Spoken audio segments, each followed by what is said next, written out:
Bismillah. Assalamualaikum warahmatullahi wabarakatuh. Alhamdulillahi wa kafa.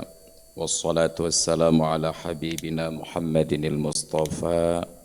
Arsalahu Allahu basyiran wa nadhira wa da'iyan ila Allahi biiznihi wa sirajan munira. Wa qala Allah ta'ala fil Qur'anil azim wa huwa asdaqul qailin wa qul i'malu fasayarallahu 'amalakum wa rasuluhu wal mu'minun. Shadaqallahul azim. Wa ba'du.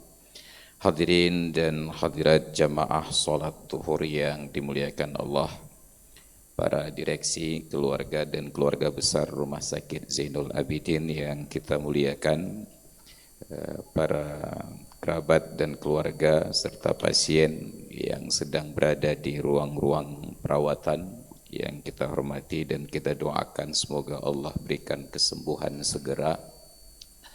Kita sudah berada di tahun 2024 di bulan Januari, dan seolah-olah baru kemarin kita mengganti kalender.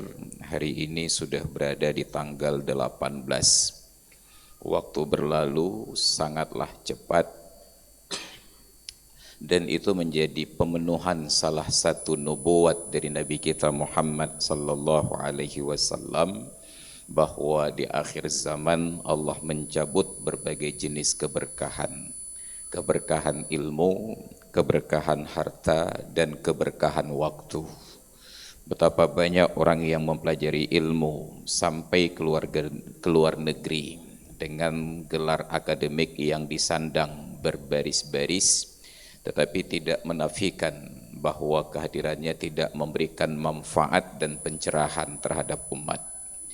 Betapa banyak ada orang yang harta kekayaannya melimpah ruah, tapi jangankan untuk memperkaya dan membantu orang lain, untuk diri sendiri saja tidak terasa. Betapa banyak orang-orang yang Allah berikan waktu senggang, tetapi ternyata waktu tersebut pun tidak memberikan arti baginya yang bermanfaat baik untuk dunia ataupun untuk akhiratnya. Kita sudah berada pada akhir zaman, ditandai dengan berjalannya waktu secara cepat. Mungkin bagi orang yang profesional diberikan gaji setiap bulan, menarik, tiba-tiba sudah tanggal 1 lagi. Tapi di akhir bulan menjadi tidak tertarik, tiba-tiba sudah tanggal 20 dan dompet kita sudah mulai menipis. Maka dalam kehidupan seperti ini, ketika tumbuh kesadaran tentang kehidupan yang fana, akhirat yang kekal, kita selalu berharap untuk menjadi hamba-hamba Allah yang diridhai, yang disapa dan dipanggil oleh Allah nanti, ya ayyatuhan nafsul mutmainnah, wahai jiwa-jiwa yang tenang, irji'i ila rabbiki radiyatan mardiyah, kembalilah kepada Tuhanmu dalam keadaan engkau ridha kepadanya dan ia ridha kepadamu. Wadkhuli fi ibadi wadkhuli jannati, masuklah dalam golongan hamba-hambaku dan masuklah ke dalam surgaku. Untuk mendapatkan tiket ini tentu syaratnya adalah taat. Sayangnya ketaatan tertinggi yang kita bayangkan hanyalah menambah yang sunat-sunat. Ini sebuah kesalahan berfikir yang sangat fatal. Maka dalam sebuah hadis qudsi Allah Ta'ala menyatakan, ya ibadi inni haramtu dzulma ala nafsi, wahai hamba-hambaku, aku telah mengharamkan kezaliman itu ada pada diriku. Faja'altuhu bainakum muharrama, maka aku jadikan kezaliman itu juga haram di antara kalian. Fala tadzalamu, maka janganlah kalian saling berbuat zalim, janganlah kalian saling menzalimi. Analoginya begini, ketaatan tertinggi seorang hamba bukanlah dia menambah yang sunat, tetapi dia meninggalkan yang haram. Maka menjadi sia-sia segala bentuk ketaatan apabila yang haram tetap kita lakukan. Yang lebih dekat dengan kondisi kita, ketika seorang mengalami sakit, proses pengobatan yang terbaik yang kita bayangkan adalah dengan mengkonsumsi obat-obatan dan datang berkonsultasi kepada dokter. Padahal pengobatan yang terbaik sebenarnya adalah menahan pantang. Sebagus apapun kualitas obat yang kita konsumsi, kalau pantangannya kita langgar, pengobatan itu sia-sia. Sebanyak apapun ibadah sunat yang kita lakukan, selama yang haram tetap kita adakan dengan sengaja, maka ketaatan yang sunat-sunat itu menjadi sia-sia.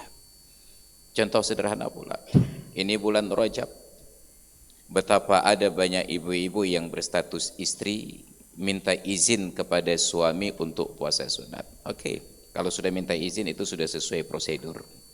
Tetapi ada yang mengabaikan proses minta izin ini hanya dengan anggapan bahwa bulan Rajab tinggi pahala puasa. Dia langsung berpuasa tanpa izin suami. Dia lupa, setinggi apapun fadilah puasa Rajab itu hanya sebuah ibadah sunat. Tapi sekecil apapun peran seorang suami, taat kepada suami bagi istri hukumnya adalah wajib. Maka betapa banyak istri-istri yang demi mempertahankan puasa sunat, dia tidak patuh pada suaminya.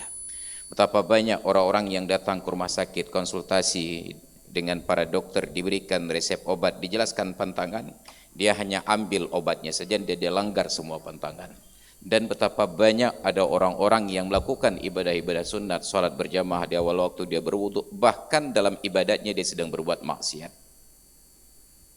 Maka Islam atur adab paling sederhana mencari taat, jangan berbuat maksiat. Mungkin kita apresiasi melihat orang yang hadir salat berjamaah di awal waktu. Tapi kita belum tahu bahwa orang-orang yang hadir salat berjamaah di awal waktu boleh jadi sedang melakukan kezaliman. Apa kezaliman? Saat kita berwudu, wudu itu ada sunat-sunatnya. Tapi setinggi apapun sunat wudu, ada nilai yang lebih tinggi dalam Islam, memberikan kemudahan kepada orang lain yang mungkin terburu-buru. Sudah berkumandang qomat, tapi kita masih berwuduk dengan sempurna, kita basuh muka, gosok-gosok dulu. Padahal ada 2, 3, 5 orang yang antri di belakang kita ingin juga mendapatkan takbiratul ihram bersama dengan imam. Kita berwuduk menyempurnakan sunat-sunat wuduk sambil orang di belakang kita ngedumel di dalam hati pun kayak begana. Kena irah muka ke rumah mendang. Ada tempat di mana kita harus mempercepat proses walaupun itu ibadah karena ada orang di belakang sedang antri. Ada dokter-dokter yang hadir sholat berjamaah di sini ingin duduk i'tikaf dan wirid berlama-lama. Tapi kadang-kadang kita lupa, ada pasien yang sedang menanti dalam kondisi kritis. Begitu diingatkan, Pak, pasien nunggu pulang, tengah ibadah. Kita lupa ibadah tertinggi adalah menghindari diri dari perbuatan haram. Tapi hal-hal seperti ini tidak diajarkan dalam syariat Islam yang berlaku di Aceh. Maka orang Aceh ini dalam Islamnya, dia adalah orang yang paling zalim. Saya lewat dari Jalan Lambu tadi ke arah sini. Terlihat banyak rambu-rambu dilarang parkir. Karena ini kawasan rumah sakit, kondisi darurat, ada banyak ambulan yang lalu lalang perlu akses cepat. Tapi bayangkan, hanya karena kita berpikir menjenguk orang sakit adalah ibadah, maka kita parkir sembarangan untuk mendapatkan ibadah sunat sambil mengancam keselamatan jiwa orang lain. Ini anomali di negeri kita. Tidak ada yang mengajarkan akhlak dan adab. Suatu hari, saya ke pasar mengantarkan istri. Saya berada di tempat parkir di mobil.